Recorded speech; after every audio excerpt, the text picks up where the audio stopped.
Good morning, students. I hope you all are well and safe at your home. Today, we are going to start a new topic, that is a language, Python. Dear student, you listen so many languages names like C, C++, Basic, Visual Basic, Java, HTML, DHTML, XML, and many more. So Python is also one type of language that is inside your syllabus. So today we will learn little bit basic things about the Python language. Okay. So let's start. Python language was developed by the Guido van Rossum in February 1991. It is very easy to use language. It is very expressive language, interpreted language. It is an object-oriented language. The name of this language comes named after a British TV show that was Monty Python's Flying Circus. यानी कि इसके बाद इसका नाम पड़ा, इसके ऊपर नाम पड़ा था. It is a cross-platform language. Cross-platform language means कि ये एक ऐसी लैंग्वेज है जो किसी भी ऑपरेटिंग सिस्टम के ऊपर रन हो सकती है. Free and open source language. Free and open source language means this language is freely available on the website, internet or website. You can download it freely from the website www.python.org. So these are some basic things about the Python language. Okay, बीच बीच में pause करनी पड़ेगी. Pause.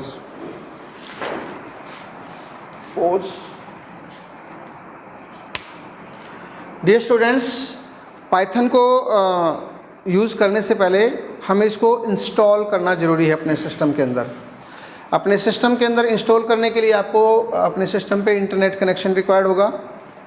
So as I told you, www.python.org.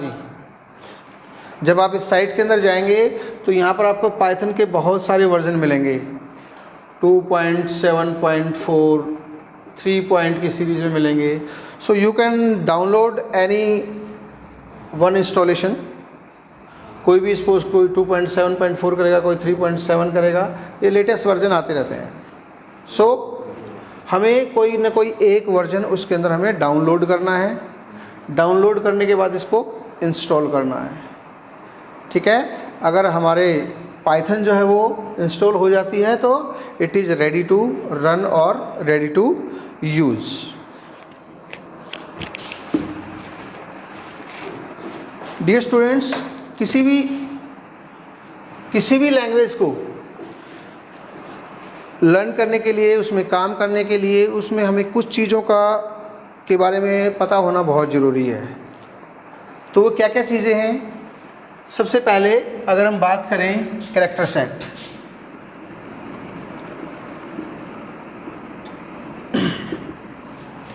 Character set का मतलब होता है कि इस language के अंदर हम कौन कौन से कैरेक्टर्स यूज कर सकते हैं. तो पाइथन लैंग्वेज के अंदर हम वो सारे कैरेक्टर यूज कर सकते हैं. ASCII या यूनिकोड ऑल कैरेक्टर्स इसके अंदर यूज हो सकते हैं, जिसमें A to Z कैरेक्टर होते हैं. आपके सारे सिंबल्स होते हैं, ब्रैकेट्स, करली ब्रेस, ये जो पंक्चुएशंस होती हैं वो नंबर्स होते हैं 0 to 1 तक. तो ये सभी कुछ हम यूज़ कर सकते हैं इसके अंदर. सो कैरेक्टर सेट हर लैंग्वेज के लिए अंदर मोस्टली ऑलमोस्ट सेम ही होते हैं. सेकंड थिंग है आपका tokens.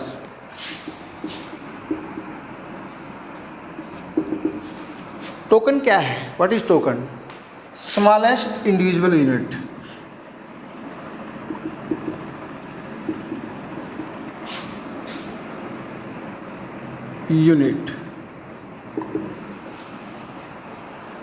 Smallest individual units is known as token. इस टोकन में सबसे पहले होता है आपका कीवर्ड्स. आइडेंटिफायर,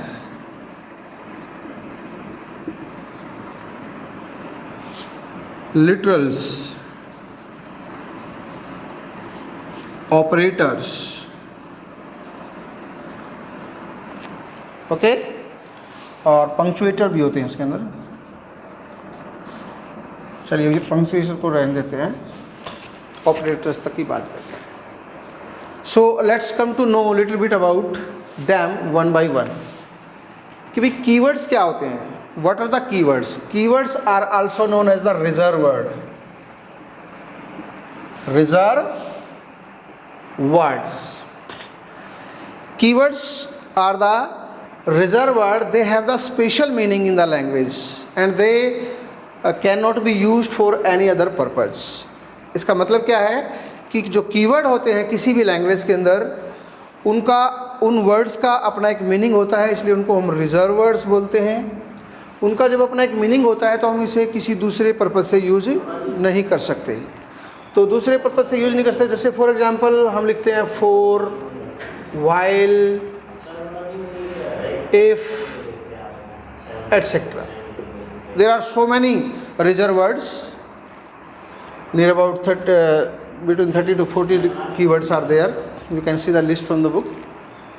ओके, तो कीवर्ड्स हम किसी दूसरे पर्पज़ से यूज़ नहीं कर सकते क्योंकि वो रिजर्व वर्ड होते हैं। देन है आइडेंटिफायर। आइडेंटिफायर क्या होता है? आइडेंटिफायर एक मतलब ये लगाइए कि हम किसी भी किसी भी प्रोग्राम के पार्ट को हम कोई नाम देते हैं, वो हमारा आइडेंटिफायर होता है, जिससे हमें ये पता चलता है ये वेरिएबल है, ये एक स्ट्रिंग वैल्यू है, ये न्यूमेरिक वैल्यू है, ये क्या है, ये एक फंक्शन है। तो identifiers are the fundamental building blocks of a program. We can say identifier are the fundamental building blocks that are given to a program and are used as the general terminology for the names given to the different parts of the program. उसके बाद आता है literals. Literals क्या है? Literals का मतलब होता है फिक्स्ड वैल्यू और they are also known as constant value.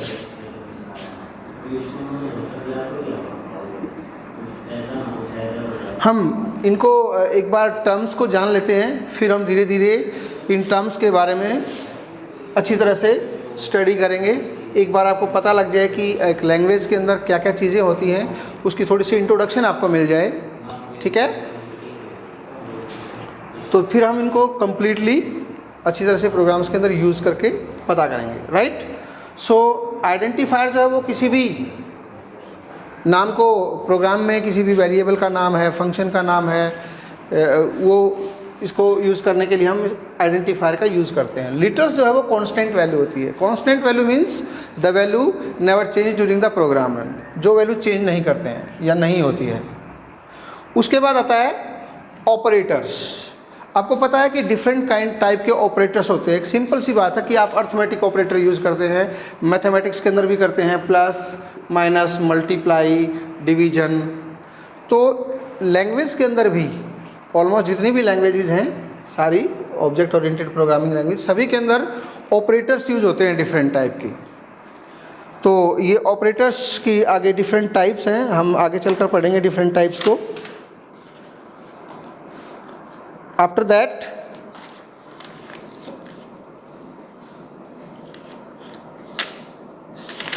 इसमें लिटरल्स के अंदर आपके कांस्टेंट वैल्यू होती है और इसमें स्ट्रिंग लिटरल, न्यूमेरिक लिटरल अलग अलग होते हैं। ये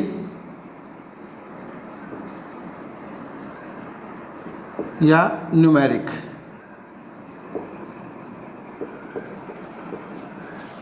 लिटरल्स। तो हम इसके बारे में डिटेल में आगे रीड करेंगे। अपार्ट फ्रॉम दिस ऑपरेटर्स आपके डिफरेंट टाइप के होते हैं, जैसे यूनरी ऑपरेटर है, अर्थमेटिक ऑपरेटर है, बाइनरी ऑपरेटर्स है। इनको डिटेल में हम आगे चल के रीड करेंगे। अभी बस आप लोग इतना समझ लें कि क्या क्या चीज़ें इसके अंदर होती हैं एक लैंग्वेज के अंदर और उनका क्या क्या रोल होता है। उसके बाद एक होता है पंक्चुएटर।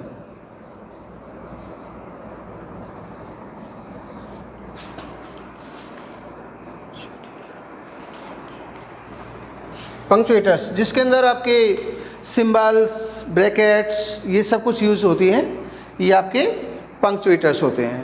तो ये सारी चीज़ें इसके अंदर यूज़ होंगी। अपार्ट फ्रॉम दिस, मैं दोबारा से एक बार बता देता हूँ, टोकन्स स्मॉलेस्ट इंडिविजुअल यूनिट होती हैं। टोकन होते कौन कौन से हैं? कीवर्ड्स जो रिजर्वर्ड होते हैं, जिनका लैंग्वेज के अंदर अपना एक मीनिंग होता है, ओके, वो किसी दूसरे पर्पज से यूज़ नहीं किए जाते हैं। आइडेंटिफायर किसी प्रोग्राम के पार्ट को नाम देना, ठीक है, जिससे हमें ये पता लगेगा कि वो है क्या। लिटरल्स, कांस्टेंट वैल्यू को लिटरल्स बोलते हैं। ये आपकी स्ट्रिंग वैल्यू भी हो सकती है, न्यूमेरिक वैल्यू भी हो सकती है।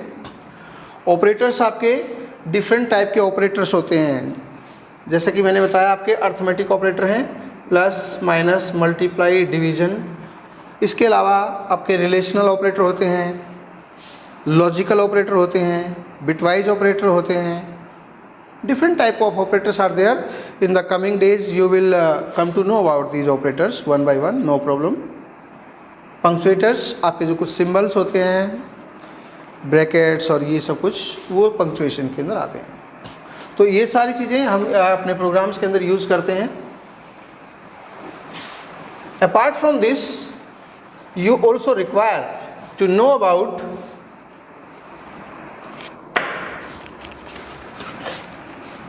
a variable,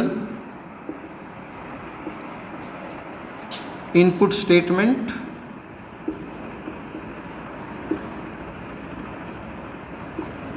output statement.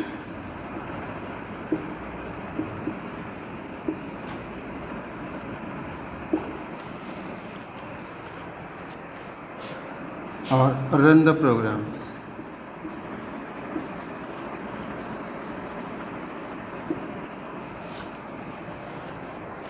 कोई भी लैंग्वेज है, अगर हम उसके अंदर कोई भी प्रोग्राम बनाते हैं तो उसमें ये तीन चीज़ें जो है ना सबसे ज़्यादा इम्पोर्टेंट होती हैं। First thing is a variable. We need to understand what is a variable. Variable है क्या? Variable is just a name, storage location where we can store our value. अब सपोज मैं लिखता हूँ a equal to 10, b equal to 20, c equal to 30, okay. तो ये a क्या है? a, b, c, these are the variables. आप variable का कोई भी नाम रख सकते हैं, okay, X Y Z A B C, कुछ भी, but we have to take care about some rules while giving any name. Suppose I am writing the name roll number, roll space number, that is wrong. आप variable का कोई भी नाम देंगे तो उसके अंदर स्पेस नहीं दे सकते। कोई भी वेरिएबल के अंदर इस तरह से रोल डैश नंबर, ये भी गलत है आपका। इस तरह की कोई पंक्चुएशन यूज नहीं करनी है। मैं किसी वेरिएबल का नाम a1 दे सकता हूँ, 1a नहीं दे सकता। क्यों नहीं? बिकॉज ए वेरिएबल नेम और any identifier name always must start with a letter.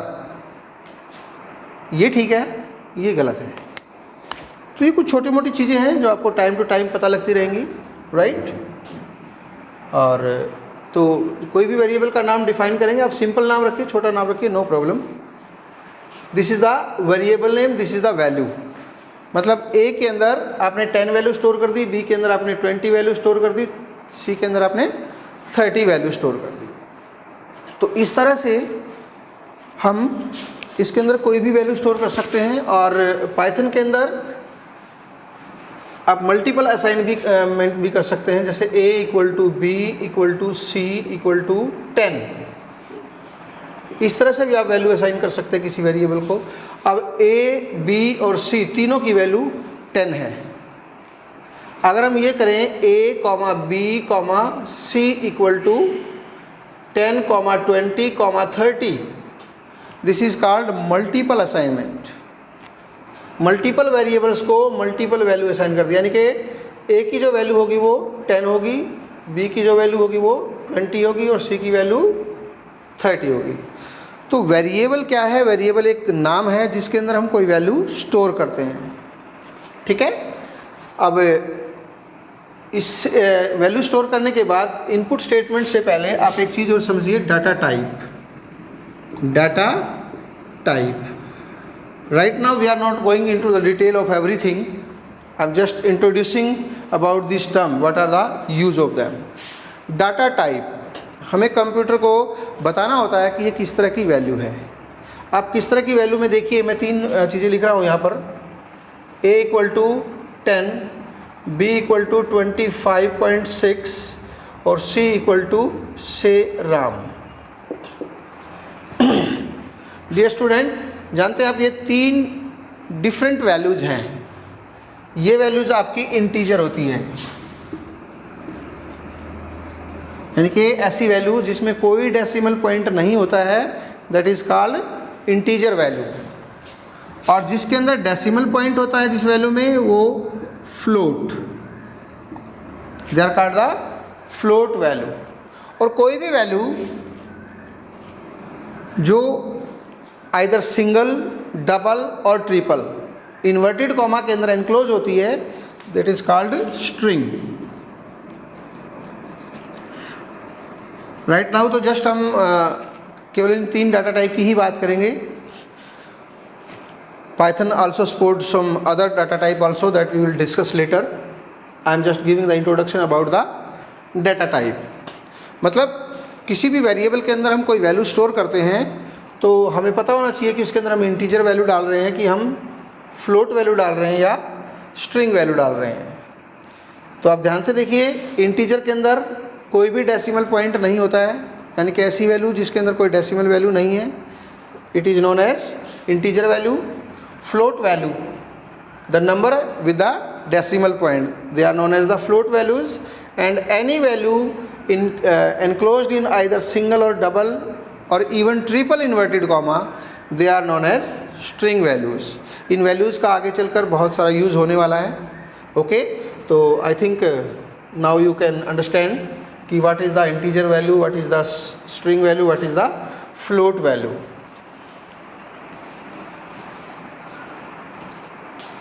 Data, after data type we should know कि how we can work in Python. Python जब आप इंस्टॉल कर लेते हैं तो उसके अंदर 2 मोड में काम होता है। एक मोड होता है आपका interactive mode. Interactive mode interactive mode में क्या होता है, जब आप काम करते हैं इंटरैक्टिव मोड में तो ये पाइथन का प्रॉम्प्ट आ जाता है और ये एक टाइम पे एक लाइन हम लिखते हैं, उसको एग्जीक्यूट करता है। फॉर एग्जांपल मैं करता हूँ प्रिंट हेलो, जैसे ही एंटर करूँगा हेलो लिखा हुआ आ जाएगा, ठीक है। कुछ भी कोई भी कमांड या प्रॉम्प्ट पे देंगे, प्रिंट 12 + 5, जैसे ही एंटर करेंगे 17 आंसर आ जाएगा। तो इंटरैक्टिव मोड में क्या होता है, हम प्रोग्राम के अंदर एक लाइन लिखते हैं, वो साथ की साथ हमारी एग्जीक्यूट होती चली जाएगी, ठीक है। सिंपल कोई भी कमांड इसमें एक साथ दे सकते हैं। जो दूसरा मोड होता है वो होता है हमारा स्क्रिप्ट मोड। स्क्रिप्ट मोड, और मेनली हमने इसी के ऊपर फोकस करना है। तो इंटरैक्टिव मोड का आपको पता चला। अब हम बात करते हैं स्क्रिप्ट मोड की। स्क्रिप्ट मोड में क्या होता है, हम अपना पूरा प्रोग्राम जो है वो एक कंप्लीट फाइल के अंदर लिखते हैं, उस फाइल को हम सेव करते हैं और सेव करके उस फाइल को रन करते हैं। For example I am writing a = 10, b = 20 और c = a + b print c। और ये चाहे तो हम इसको ऐसे लिख सकते हैं, टोटल एज। अगर हम चाहते हैं अपने प्रिंट के साथ कुछ लिखा हुआ है तो उसको इन्वर्टेड कॉमा में लिखना है आपने, कुछ भी आप इन्वर्टेड कॉमा लिखेंगे वो प्रिंट आउटपुट के साथ में लेके आएगा। और यहाँ पर कॉमा लगा के जिस वेरिएबल के अंदर अपना आउटपुट है उस आउटपुट को लिखना है, उस वेरिएबल का नाम लिखना है। तो क्या होगा, जब अब इस प्रोग्राम को लिखने के बाद आपको इसको सेव करना है with extension .py। It is compulsory. आप आगे कुछ भी नाम दे सकते हैं, XYZ ABC 1 2 3 A1 A2 A3 कुछ भी नाम दें, but .py extension is must. और फिर इस प्रोग्राम को रन करना है आपको। If the program is error free, अगर प्रोग्राम में कोई एरर नहीं है तो इट विल एग्जीक्यूट और ये आपको रिजल्ट देगा। तो जो भी इसका रिजल्ट है वो रिजल्ट रहेगा टोटल इज 30। ये आंसर आ जाएगा आपका। तो स्क्रिप्ट मोड में आपको क्या करना है, टाइम देख लो। स्क्रिप्ट मोड में आपको क्या काम करना है कि एक पूरा प्रोग्राम आपको लिखना है, ठीक है। उस पूरे प्रोग्राम को लिखने के बाद फिर आपको उसको सेव करना है। After saving, but save with the extension .py। For example I want to give this name ABC .py। This is the complete name of the file, it is required .py, तभी आपकी वो Python की file मानी जाएगी। अभी आप सोच रहे होंगे कि ये प्रोग्राम लिखना कहाँ है, ठीक है। तो उसको लिखने के लिए आपको क्या करना है, पाइथन में जाना है और जब पाइथन रन होगा तो वहाँ पर आपको एक न्यू फाइल ओपन करनी है। IDLE में जाके मैं आपको प्रैक्टिकल में बताऊंगा अभी नेक्स्ट वीडियो में कि भाई आपको कैसे पाइथन के ऊपर काम करना है, ओके। अब इसके बाद हम करते हैं इनपुट और आउटपुट स्टेटमेंट। देखिए अभी हमने एक छोटा सा प्रोग्राम लिखा है यहाँ पर A = 10, B = 20, C = A+B। अब जब भी हम इस प्रोग्राम को एग्जीक्यूट करेंगे, जब भी हम इस प्रोग्राम को रन करेंगे तो ये हमेशा 30 रिजल्ट ही देगा हमें। दूसरा तरीका ये है कि हम यहाँ पर जाकर दोबारा से वैल्यू चेंज करें, या हम 20 दें या हम 30 दें, ठीक है। आगे का प्रोग्राम सेम रहेगा तो फिर इसका आउटपुट जो है वो 50 आ जाए। तो हम क्यों ना ऐसा प्रोग्राम बनाएं कि भाई कंप्यूटर या यूज़र से वैल्यू पूछे कि भाई आप अपना नंबर भरिए, कुछ भी नंबर भरें हम, और वो उसी का आउटपुट दे। तो उसको कहते हैं हम इनपुट स्टेटमेंट। फॉर एग्जांपल हम इनपुट स्टेटमेंट कैसे लिख सकते हैं,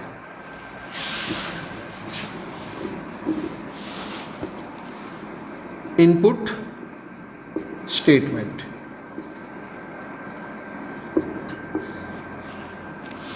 मैं लिखता हूं A = int इनपुट फंक्शन,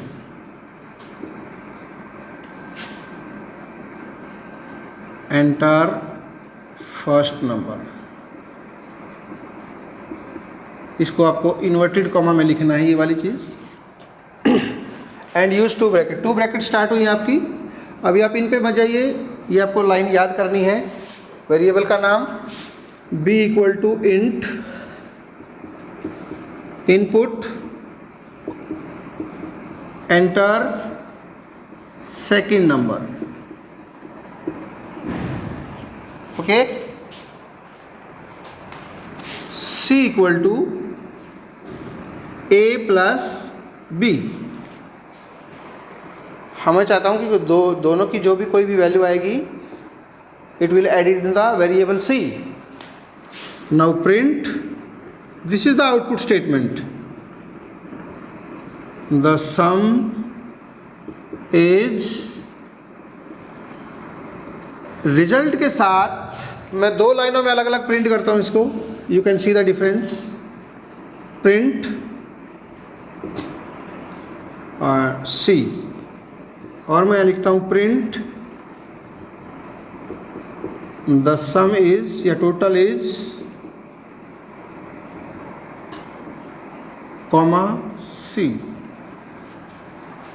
अब इस फाइल को सेव करना है with the extension .py। Suppose मैंने इसका नाम दे दिया ABC1 डॉट पी वाई, इसको सेव कर दिया।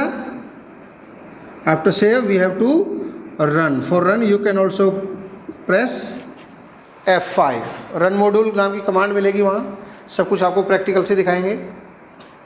तो जो इनपुट स्टेटमेंट है आपकी, वो इनपुट फंक्शन होता है जिसकी हेल्प से हम इनपुट डालते हैं कंप्यूटर के अंदर। तो आपको ये इनपुट लिखना है, यहाँ जब भी आपको इनपुट देना है तो इनपुट लिखना है। मैं एक इनपुट कमांड और लिख देता हूँ इसके ऊपर, n इक्वल टू या name equal to input enter your name, enter your name. यहाँ पर मैंने इंट नहीं लगाया है क्योंकि हमने नेम कोई न्यूमेरिक वैल्यू थोड़े है, नेम को हमें न्यूमेरिक वैल्यू में कन्वर्ट नहीं करना है। चलिए, they are some example of input. अब इस पे इंट का क्या रोल है, इनपुट का क्या रोल है, ठीक है, और ये प्रिंट स्टेटमेंट कैसे काम करती है। टाइम टू टाइम आपको जैसे ही आप प्रोग्राम बनाते जाएंगे, हम प्रोग्राम की प्रैक्टिस करेंगे, प्रोग्राम बनाते जाएंगे, उसमें ये सब आपको क्लियर होता चला जाएगा, ठीक है। अब देखिए, जब ये प्रोग्राम एग्जीक्यूट होगा तो सबसे पहले आपसे क्या पूछेगा। जैसे ये प्रोग्राम रन होगा, यहाँ लिखा हुआ मिलेगा enter your name, enter your name, और आप यहाँ पे अपना नाम भर दीजिएगा कोई भी। फिर एंटर करेंगे, फिर पूछेगा आपसे, ये जो लिखा हुआ है ये पूछेगा enter first number, enter first number. Suppose आपने यहाँ नंबर भर दिया 50, एंटर कर दिया। एंटर सेकेंड नंबर, फिर आप दूसरा नंबर भर दीजिए कोई भी 60, जो मर्जी भरिए। एंटर करते ही प्रोग्राम का जो कंट्रोल है वो यहाँ पे आएगा। वो क्या करेगा, प्रोग्राम ए और बी की वैल्यू को प्लस करेगा। आपने जो 50 वैल्यू दी वो चली जाएगी ए के पास, ठीक है। जो 60 वैल्यू दी है वो चली जाएगी आपकी बी के पास। अब ए और बी को वैल्यू मिल गई, सी में वो वैल्यू जाके स्टोर हो जाएगी। दोनों का एडिशन किस में चला जाएगा, सी में। और प्रिंट स्टेटमेंट जो कि आउटपुट स्टेटमेंट होती है पाइथन के अंदर, प्रिंट स्टेटमेंट की हेल्प से वो आउटपुट हमें देगा। अब यहाँ देखो, मैंने दो प्रिंट स्टेटमेंट दिए हैं। तो पहली स्टेटमेंट का जो आउटपुट है वो आएगा 1110, दूसरी स्टेटमेंट का जो आउटपुट है वो आएगा द सम इज, इसके बाद मैंने दो बिंदी भी लगी हुई है, और यहाँ पे 1110। आप देख सकते हैं दोनों का डिफरेंस, ये आउटपुट में आएगा। बिकॉज मैंने खाली यहाँ प्रिंट सी किया है, यानी कि सी का मतलब सी को प्रिंट नहीं करेगा, वो सी के अंदर जो वैल्यू है, what is the value inside C, it will print. तो सी वेरिएबल के अंदर जो भी वैल्यू है उसको प्रिंट करेगा। और यहाँ पर मैंने प्रिंट के साथ एक मैसेज भी शो किया साथ में, द सम इज। तो इसके साथ साथ ये मैसेज भी आएगा, द सम इज दिस। तो ये हमारा फर्स्ट प्रोग्राम था। ये मान लीजिए इस तरह के और बहुत सारे प्रोग्राम्स हम बनाएंगे। हम डेली जो है ना, डेली जो है हम डेली जो है हम इस तरह के बहुत सारे प्रोग्राम्स बनाएंगे, ठीक है। और जैसे जैसे ये प्रोग्राम बनाते जाएंगे, जैसे जैसे प्रोग्राम बनाते जाएंगे, हम इनके बारे में और अच्छी तरह से पता लगेगा कि क्या होते हैं। तो ये जो है आपका पाइथन, देखिए बहुत इजी लैंग्वेज है। प्रोग्रामिंग आपको सीखनी पड़ेगी, प्रोग्राम रटने से नहीं आते हैं कभी भी। So you have to do practice of writing on paper. In the next video I will tell you about how we can do practical, on practically how we can do programs, okay। I hope कि आपको ये सारी चीज़ें थोड़ी सी clear हो जाएं और हो जाएंगी। अगर आपको कोई भी दिक्कत परेशानी लगती है इन टर्म्स के रिलेटेड, तो यू कैन आस्क मी और you can write in your description box.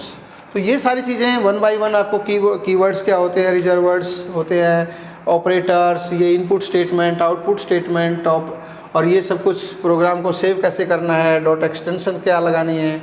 तो ये पाइथन के अंदर रोज़ होने वाला है, तो ये पाइथन के अंदर आपको ये पूरा का पूरा काम करना है, ठीक है। इस प्रोग्राम को आप एक बार थोड़ा सा लर्न कर लीजिएगा और इसको लिखने की प्रैक्टिस करिएगा, ठीक है ना। तो आपको पता लगेगा कि हमें किस तरह से इनपुट देना है। अब ज़रूरी नहीं हमने 2 इनपुट दिए हैं, आप 3 इनपुट दें। मैंने जहाँ 2 नंबर का एग्जाम्पल लिया, आप 3 नंबर का एग्जाम्पल ले लें। सी में एक और वैल्यू डाल दें और डी में उसको प्लस करके डी को प्रिंट करा दो। आपको देखना ये है कि मेरी वैल्यू किस वेरिएबल के अंदर है, रिजल्ट कौन से वेरिएबल के अंदर है। आपको वेरिएबल ही जोड़ने हैं, वेरिएबल ही घटाने हैं और ये वेरिएबल को ही प्रिंट करना है, ठीक है। I hope you like the video. Thank you.